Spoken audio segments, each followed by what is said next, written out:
जय हिंद दोस्तों। आप सभी को आपके अपने अध्ययन केंद्र समापन विद्यापीठ में तहे दिल से स्वागत है। देखिए दोस्तों, आज हम लोग वर्णिका जो भाग 2 कक्षा 10वीं का एक पूरक हिंदी पाठ्य पुस्तक है। समझे, इसको मैं पहले मुझे पता नहीं था, लेकिन फिर भी मैं चेक किया तो मुझे लगा कि नहीं, तो मुझे बाद में पता चला कि नहीं, एक और पुस्तक है जो कि वर्णिका नाम से जाना जाता है। और कारण क्या है कि ये सब अधिकतर जो है ना कि वास्तविक जो पाठ्य पुस्तक जो होते हैं वे सब जगह उपलब्ध नहीं होते हैं, समझ ना। तो इसको मैं खोजा, प्रयत्न किया तो मुझे फिर मिला। तो देखिए, और उसमें भी प्रथम पाठ में देखिएगा तो ये मैं खोजने का प्रयत्न किया हूँ, तो ये लगभग यहाँ का जो है इस तरफ का देखिएगा कटा हुआ है, समझ ना। फिर भी मैं प्रयास कर रहा हूँ कि एनी हाउ क्या बोलते हैं, ऑनलाइन पीडीएफ के थ्रू ही इसको पूर्ण किया जाएगा। लेकिन तब तक हम लोग दूसरे अध्याय से शुरू करते हैं, ढहते ढहते विश्वास, समझ है ना। वहाँ से मतलब यूरिया के द्वारा लिखा गया है। यूरिया एक सात कोरी होता, मतलब लेखक है, कथाकार है, समझ है ना।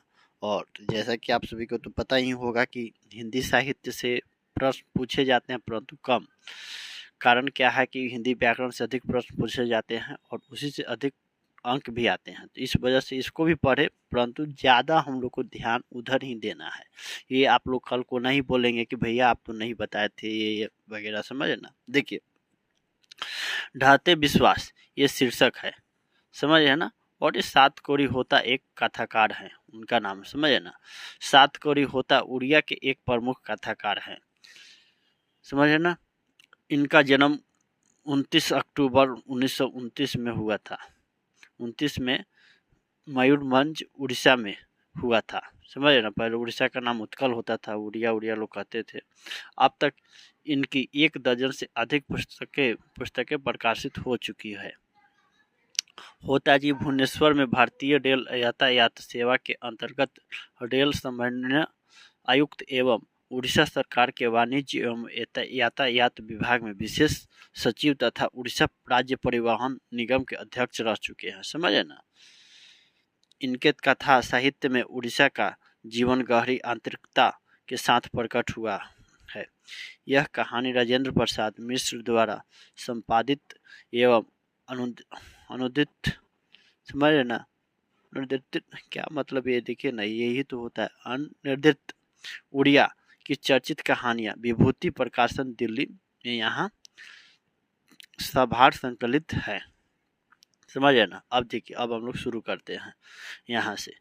पिछले कई दिनों से लगातार बारिश होते देख लक्ष्मी को लग रहा था जैसे इस बार भी बाढ़ आएगी, समझ ना। आमतौर पर बारिश ज़्यादा होते रहता है तो हम लोग थोड़ा अनुमान लगा लेते हैं। कई बार ये सत्य भी होता है अनुमान, कई बार ये विश्वास हम लोग का ढह जाता है, समझ ना। क्या बोलते हैं, कल्पनाओं से बहुत ही कम बारिश हो बैठता है, समझ। तूफान में घर टूट गया था, सो उधार कर्ज मांगकर किसी तरह कुछ बांस बांध बूंद कर उस पर पुआल डाल दिया था। पुआल समझे ना, धान उनका जो रहता है, पुआरा जो गाँव में कहते थे लोग। लक्ष्मण कलकत्ता में नौकरी करके पत्नी को जो कुछ भेजता है उससे गुजारा न होने की वजह से तहसीलदार साहब के घर का छिटपुट काम करके लक्ष्मी जो कुछ पाती है उसी से अपनी कमी पूरी कर लिया करती है। मतलब उनके जो पति रहते हैं लक्ष्मी का, वे बाहर रहते हैं कलकत्ता, कुछ पैसा भेजते हैं, लेकिन उस पैसों में उन लोग का जीवन यापन नहीं होता था, इसलिए कुछ छोटे मोटे काम कर लेते थे, समझ ना। लगता है अब समय को लोगों का सुख चैन सहन नहीं हो पा रहा है। मतलब ना, लगता है कि हाँ थोड़ा सा ज़्यादा किसी पर संघर्ष आता है तो लोग कहते हैं कि नज़र वजर लगा दिया है ना। गाँव में ये सब बात थोड़ा सा ज़्यादा होता है। वरना तूफान के तुरंत बाद सूखा ना पड़ता। 1 बीघा खेत छोड़ गए हैं पूर्वज, समझे ना। 1 बीघा मतलब 20 कट्ठा, 1 टुकड़ी जमीन भी है, 1 टुकड़ी जमीन भी है। हल किराए पर लेकर उसे बीघे भर में खेती करवाई थी लक्ष्मी ने। अंकुर जल गए और कहीं कहीं पर धान के हरे भरे सभी कोमल पौधे धूप में भूनकर स्वाहा हो गए। मतलब नहीं हुआ, बारिश को देखते ही लोग अनुमान लगा कि बाढ़ आएगा, इसलिए धान उनका फसल पूरा वो में बुआई कर देते हैं। फिर बाद में पता चलता है कि बारिश जो जितना होनी चाहिए उतना नहीं हो पाई, इस वजह से धान का खेती नहीं हो पा रहा है। अब पौधे जो रहते हैं धान का, जो अंकुरित जो होता है बियारा, जो हम लोग गाँव में बोलते हैं बीज, वे भूनकर स्वाहा हो गया, गल गया। फिर भी हार न मानकर बारिश होने पर रोपनी करने का इंतजार कर रहे थे किसान। समझ है ना, रोपनी जो होता है बीज को उखाड़ कर ना दूसरी जगह बोया जाता है। गहरे खेतों में जरई समाप्त करके नदी के बांध पर बैठे गर्दिश के दिन भूलने की कोशिश करते वक्त यह अनवरत बारिश शुरू हो गई। समझ ना, गर्दिश के बुरा दिन को याद करके तब तक देखिए भादों के शुरू से बरस रही है, पूरा महीना खत्म होने को आया पर बारिश थम नहीं रही है भादों में। समझ ना, लोग कहते हैं ना कि भादो सावन भादों में बारिश बहुत होता है, पर बारिश थम नहीं रही है। एक पक्ष से अधिक हो गया, सूर्य देवता के दर्शन तक नहीं हुए। समझ ना, 15 दिन, एक पक्ष में 15 दिन होता है, एक शुक्ल पक्ष होता है, एक कृष्ण पक्ष होता है। समझ ना, एक महीना में 2 पक्ष होते हैं, तो एक पक्ष से अधिक हो गया, 15 दिन से अधिक हो गया, तो सूर्य देवता के दर्शन तक नहीं हुए, मतलब उतना बारिश हो रही है, इस वजह से। समझ रहे ना, लगातार बारिश होने के कारण बाढ़ आने की चिंता से अब रात को नींद नहीं आती थी। समझ रहे ना, अब बारिश इतना हो रहा है, घनघोर मूसलाधार बारिश हो रही है अनवरत, जिससे सभी को नींद नहीं आ रही है, चिंता सता रही है कि फिर से क्या बोलते हैं बाढ़ आने की संभावना है। देवी नदी के बांध के नीचे लक्ष्मी का घर था, बांध के नीचे घर था, तो थोड़ा सा सबसे ज़्यादा बाढ़ का प्रभाव नदी किनारे जो लोग बसे रहते हैं, नदी किनारे से कुछ दूर था, उन्हीं को झेलना पड़ता है। दलई बांध में पिछली बार जब नदी ने दाव साधा था, उस समय वह नई आई थी ससुराल। उस समय नई जब ससुराल आई थी, उस समय की बात करें। जिस दिन दलई बांध टूट गया, चारों ओर बाढ़ के पानी के साथ मनुष्य का हाहाकार मिलकर एकाकार हो गया था।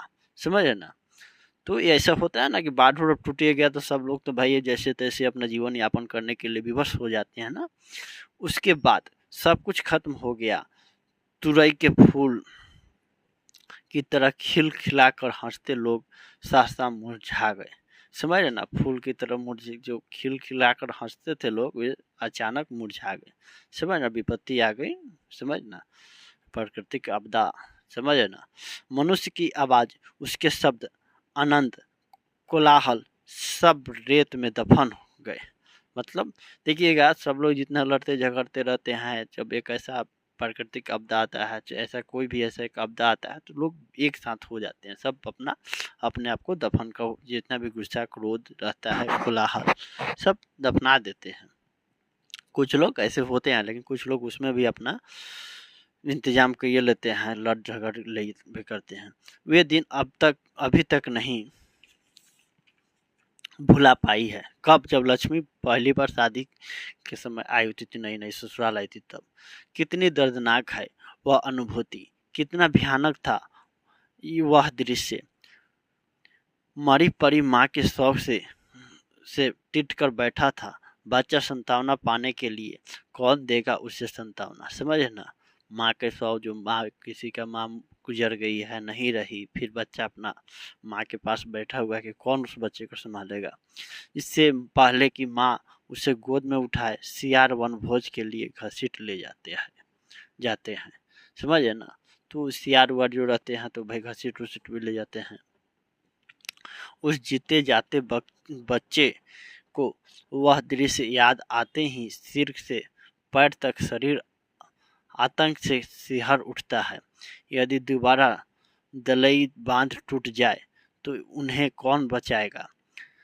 समझ है ना, बच्चे विपत्ति का सामना कैसे कर पाएंगे? समझ है ना, विपत्ति सब अपना होते हैं ना, एक बच्चे का भी यह चिंता सता रहा है लोगों को। समझ है ना, विपत्ति अकेले न आकर संगी साथियों के साथ आती है। मतलब कई तमाम तरह की बात होता है। एक बाढ़ आ जाने से पूरा आम जनजीवन जो होता है प्रभावित हो जाता है। पशु पक्षी और क्या बोलते रहने का, बच्चे को खेलने कूदने का, सब अस्त व्यस्त प्रभावित हो जाता है। समझ है ना। यह बात सच साबित हुई। तूफान के बाद सूखा और उसके बाद बाढ़। तूफान और सूखा में जिनकी कमर टूट चुकी थी, बाढ़ की धारा के आगे सीना तानने की ताकत उन्हें भगवान भी नहीं दे सकता था। समझे ना। हालांकि बाढ़ में पुआल के छप्पर को अपने बचने का सहारा बनाकर बहते व्याकुल मनुष्य को भगवान भी स्वर्ग से झांक कर देखेंगे, पर कोई कुछ कर नहीं सकता, मानो यह सब विधि का विधान हो। समझ ना। ज्यादा लोग मतलब क्या, प्राकृतिक आपदा आता है तो लोग क्या ही कर पाते हैं, हे भगवान प्रार्थना करते हैं, हे प्रभु कुछ तो रहम कर। ये और कुछ लोग मानते हैं कि ये तो सब विधि का विधान है, हम लोग क्या ही कर सकते हैं, ये हम लोग एक मनुष्य के रूप में कठपुतली हैं। वक्त हम लोग को जिधर नचाती उधर हम लोग जा सकते हैं, और हम लोग का करता धरता ऊपर वाला, लोग ऐसा मानते हैं। बात समझ है ना। ये मैं नहीं कर रहा हूँ, ये हम लोग का अपना एक सामाजिक अवधारणाएं हैं लोगों का। पूर्व निर्धारित सा विधि के निर्देशों के हमेशा से मानता आया है, मनुष्य कभी विरोध नहीं कर सका है। यही उसकी विनम्रता है, यही उसकी बेसहारापन है। लक्ष्मी आसमान का रुख देखकर सशंकित हो उठी। उस बार भी इसी तरह भयावह था। आसमान का रुख। पड़ोस का पढ़ाकू लड़का गुनिधि अभी अभी कटक से लौटा है। कटक से समझे ना। उसने घर घर जाकर कह दिया है कि महानदी का ऊपरी और निचला छोर दोनों पानी में डूब चुके हैं। समझे ना। बारिश थमकर सांस ही नहीं लेती। नदी नालों का पानी बढ़ता ही जा रहा है। न जाने किस पल बाढ़ आ जाए। समझे ना। कुछ कहा नहीं जा सकता। समझे। महानदी के ऊपरी छोर में संबलपुर का हीराकुंद बांध बंधे होने की बात लक्ष्मी ने सुन रखी है। समझे ना। किंतु क्या वह एक बांध पूरे राज्य के बाढ़ के पानी को रोक सकेगा। समझ ना। और कटक शहर है। शहर को बाढ़ की चपेट से बचाने के लिए महाराज यायती केसरी ने पत्थर का बांध बनवाया था। समझ ना। वहाँ के मतलब एक लोग थे, उनका एक जिक्र किया गया है। इस युग के पढ़े लिखे बुद्धिमान लोगों ने हीराकुंद बांध बनाया। हीराकुंद समझ ना। हालांकि यह सब देखा नहीं है, लक्ष्मी ने सिर्फ सुना भर है। तो नई नई शादी उदी हुआ है भाई, अब किधर उधर जाए। समझ ना। महिलाएं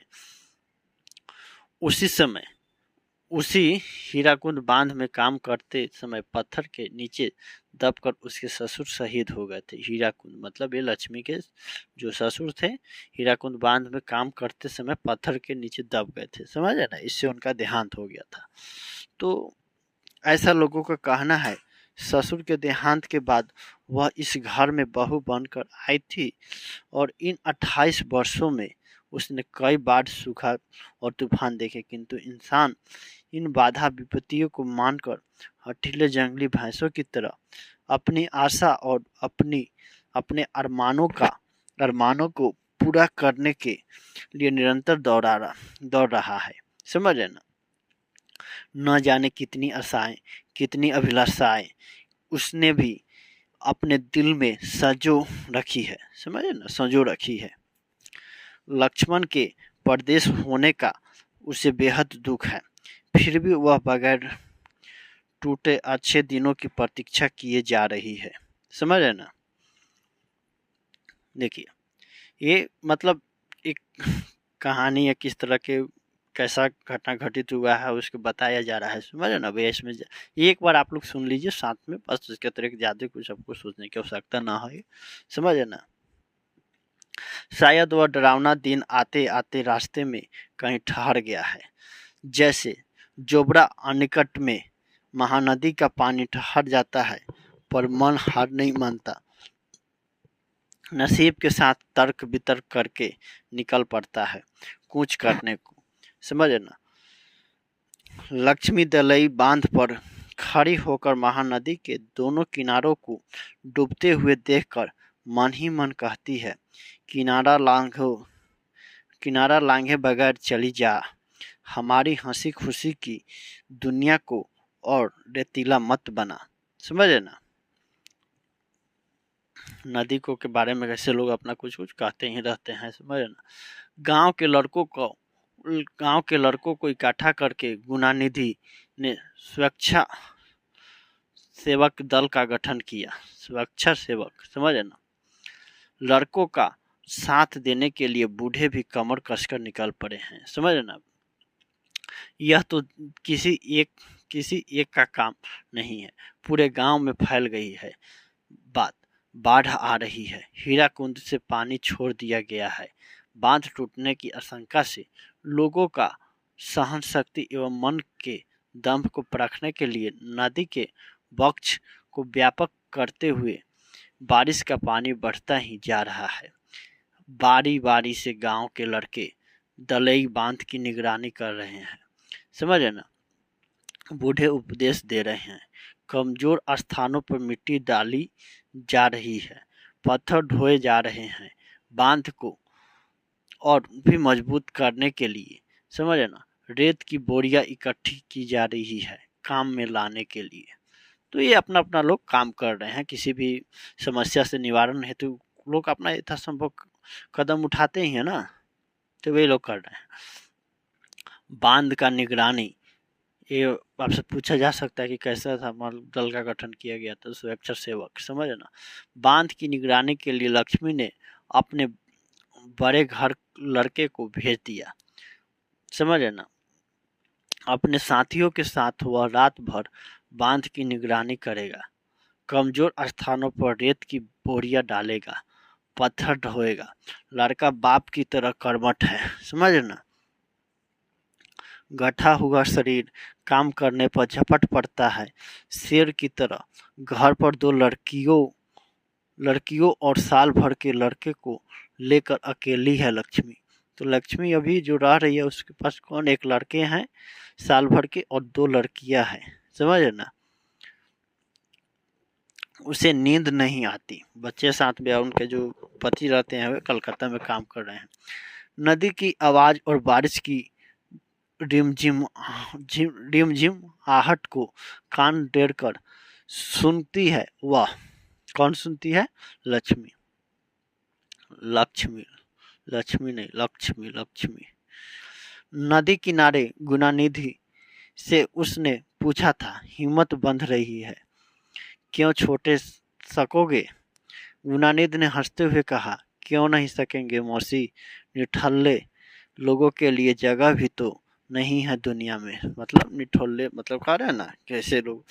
जिस मनुष्य ने काठ जोड़ी का पत्थर बांधा है, हीराकुंड बांध बनाया है, वह मनुष्य अभी हमारा थोड़े ही है, कहते हैं, समझे।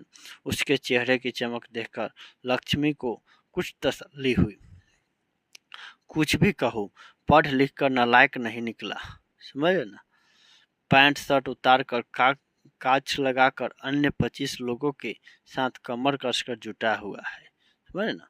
बड़ा लड़का अच्युत भी पल भर को नहीं बैठता। रेत की एक बोरी डालने के बाद दूसरी बोरी लाने दौड़ जाता है। खतरे से जूझने के लिए सभी लोग इकट्ठे हुए हैं, समझे ना।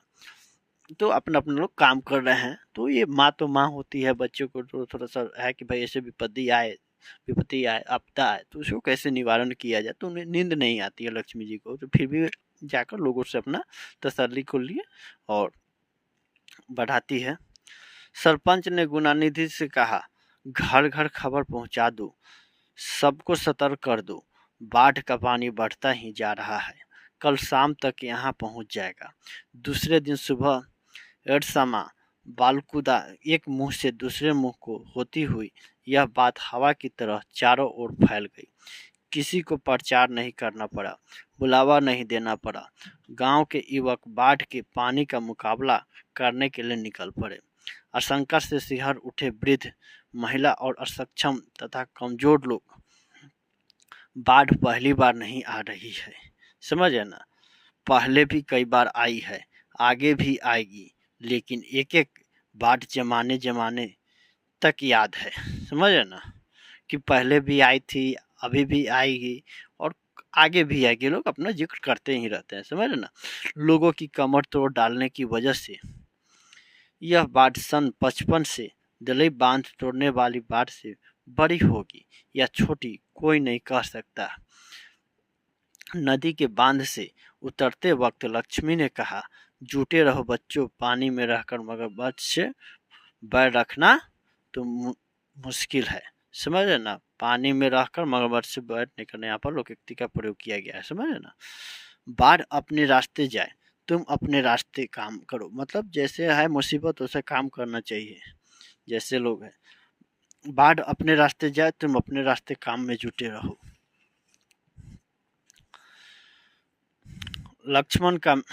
लक्ष्मण का मिट्टी का दीवार और पुआल के छप्पर से बना घर दलई बांध से कुछ ही दूरी पर है।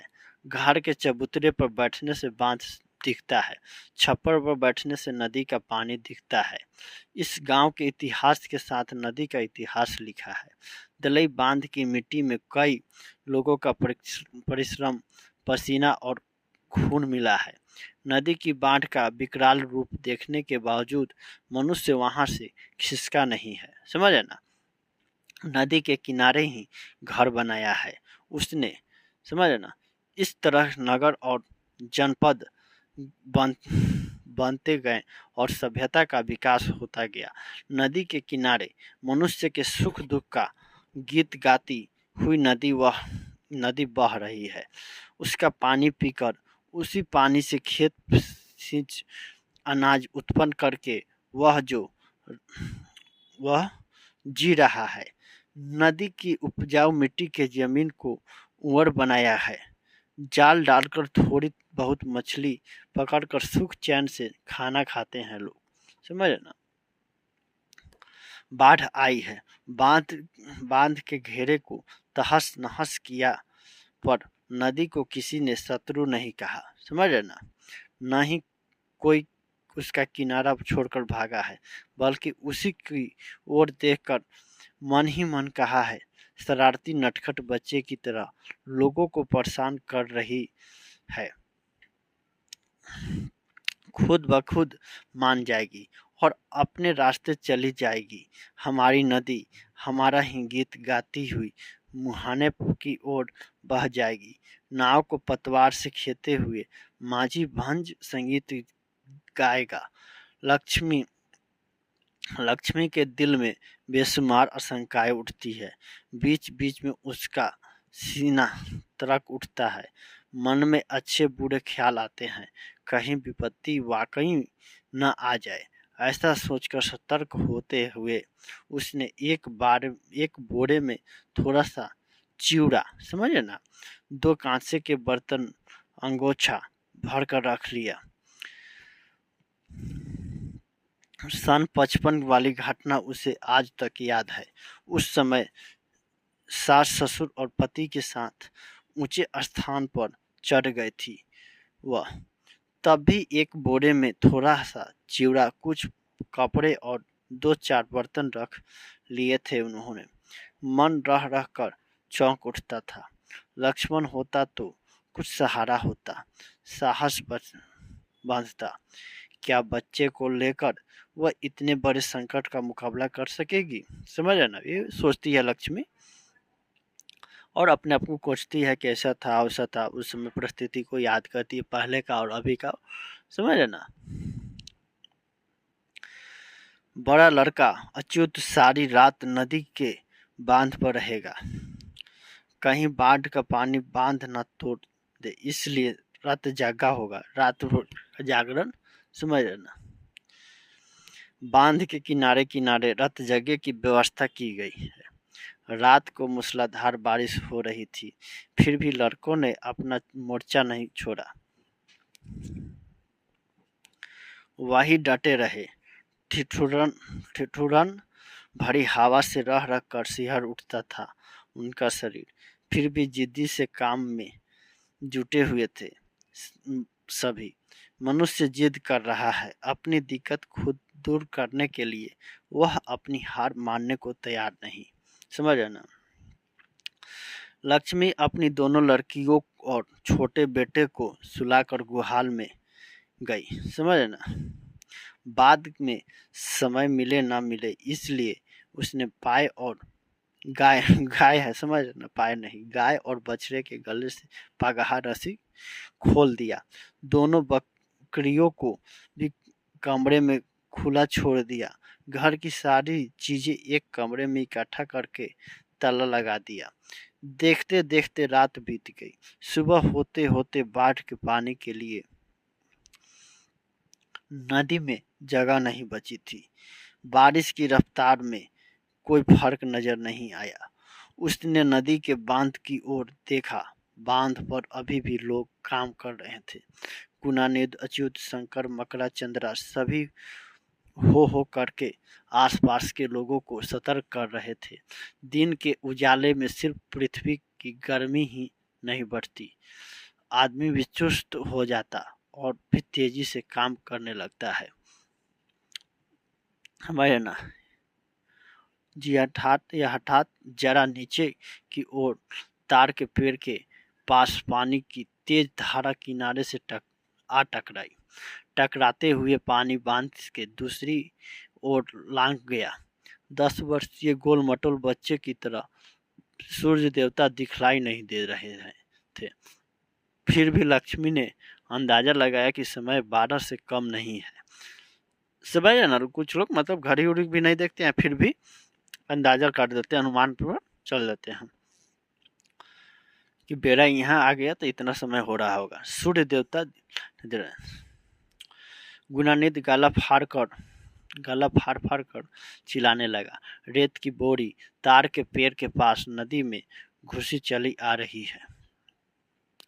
गांव के छोटे बड़े जो भी लोग वहां इकट्ठे थे रेत की बोरी और धीमा पत्थर ढो ढो कर लाने लगे। गुणानिधि ने दोनों लड़कों को गांव के लोगों ऊंची जगहों पर चढ़ जाए ऐसा कहने के उद्देश्य से गांव में भेज दिया। पल भर में शोर शराबा मच गया। पूरे गांव में लोग हाँफते हुए टीले की ओर दौड़ने लगे। टीले के नीचे स्कूल है। कईयों ने स्कूल में शरण ली। 4 कमरों में 200 के करीब लोग खचाखच भर गए। बाकी लोग टीले पर चढ़ गए। तेज बारिश और हवा की वजह से टीले पर बरगद की शाखाएं इधर उधर डोल रही थी। समझे ना। पेड़ के नीचे देवी का थान बारिश के पानी से भीग चुका था। साल भर में एक बार चैत की संक्रांति को इसी टीले पर मेला लगता है। देवी पर बलि चढ़ाई जाती है। आसपास के गांव के लोग इकट्ठे होते हैं। खरीद बिक्री होती है। नाच गाना भी होता है। उस वक्त टीले पर चढ़ने वाले लोगों के चेहरों में रौनक होती है। किंतु आज सभी किसी आशंका से थर-थर कांप रहे हैं। मानो सबों की आशाएं आशंका में बदल चुकी है। कौन जाने क्या होगा। सिर्फ माँ चंडेश्वरी का ही भरोसा था। वहाँ का क्षेत्रीय मतलब ये देखिए, सब उत्साह उमंग जितने भी आनंद सब है, ये सब आप मतलब सुरक्षित है चारों तरफ से, तभी आपको अच्छा लगता है। और समस्या आ जाने के बाद समझ रहे ना, उसके में कोई आपको उसमें आपका कोई रुचि नहीं रह जाता है। समझ रहे ना। उसी के यहाँ पर जिक्र किया गया है। सभी का आशय आशंका में बदल चुकी है। लक्ष्मी दोनों लड़कियों और छोटे लड़कों को साथ लेकर निकलते निकलते कुछ पिछड़ गई। समझ, बच्चे होते हैं भाई। 2 लड़कियां और 1 लड़के, 3 लड़के हुए ना। 3 बच्चों को लेकर जाना, समझ ना, उस पर भी एक अजीब सी बात होती है ना भाई। और मुकाबला करना इतने बड़ी परिस्थिति का, समस्याओं से निवारण होते हुए क्या किया जाए। वह अच्युत का इंतजार कर रही थी, यह सोचकर कि कहीं वह आ ना पहुंचे, पर अच्युत नहीं आया। नदी के बांध की ओर देखकर उसने ऊंची आवाज में बेटे को पुकारा, पर वह आवाज शायद बेटे के कानों तक नहीं पहुंच सकी। ठीक उसी वक्त बांध टूटकर पानी की धारा गांव की ओर लपकने की आवाज ने क्षण भर को उच्च से स्तब्ध कर दिया, समझे ना। और इसके बाद और कुछ भी सोचने का वक्त नहीं था उसके पास। वह दोनों लड़कियों को साथ लेकर, बच्चों को गोद में लेकर जैसे तैसे बोरों को उठाए टीले की ओर दौड़ने लगी। नदी ने दोबारा दाव साधा। लोगों को पहले से दिए वादों को किसी आसान फरोश की तरह तोड़ते हुए नदी की पागल धारा बांध की दूसरी ओर कूद पड़ी। किनारे ढहने लगे थे। नदी के गर्भ में समझ ना, पलक या पल झपकते ही तार के पेड़ का नामो निशान मिट गया। पीछे मुड़कर देखने का वक्त न रहने पर भी थोड़ी दूर दौड़ने के बाद लक्ष्मी पीछे घूमकर देखने लगी, मानो अच्युत की आवाज कहीं दूर से उसकी कानों में सुनाई दी हो। माँ आ माँ, माँ आ। मतलब ऐसा माँ को मतलब लग रहा है। बात समझे ना। उसके हाथों में ताकत नहीं रह गई थी। पानी के धारा में न बहकर पेड़ की शाखा की जोर में हैरत अंगेज रूप से फंसे बच्चों को लक्ष्मी उठा लाई। बच्चे की दोनों आंखें मूंदी थी, सारा शरीर फूल गया था, सीने में धड़कन नहीं थी। वह उसका छोटा बेटा नहीं था, फिर भी उसने उसे अपने सीने से सटाकर अपना स्तन उसके मुंह के पास लगाकर जोरों से अपने सीने में भींच लिया, समझे ना। एक कहानी है, समझे ना। कहानी का मतलब कैसे होता है। बिहार का जनजीवन भी बाढ़ और सूखा से प्रभावित होता है। इस संबंध में आप क्या सोचते हैं, लिखना होगा, समझे ना। तो इसका प्रश्न जो आप देखिएगा इसको बता दिया जाएगा, यही प्रश्न है, समझे ना। तो एक कहानी है, समझे ना। तो मैं उम्मीद करता हूँ आपको समझ में आया होगा और इस पे ज़्यादा आपको उलझने की आवश्यकता नहीं है कि भैया ये तो ये ही बात, समझे ना। पढ़िए, ठीक है, अच्छी बात है, परंतु इसमें उलझना नहीं है। ठीक है भैया, मिलते हैं अगले क्लास में। तब तक मुझे याद दीजिए। जय हिंद, जय भारत।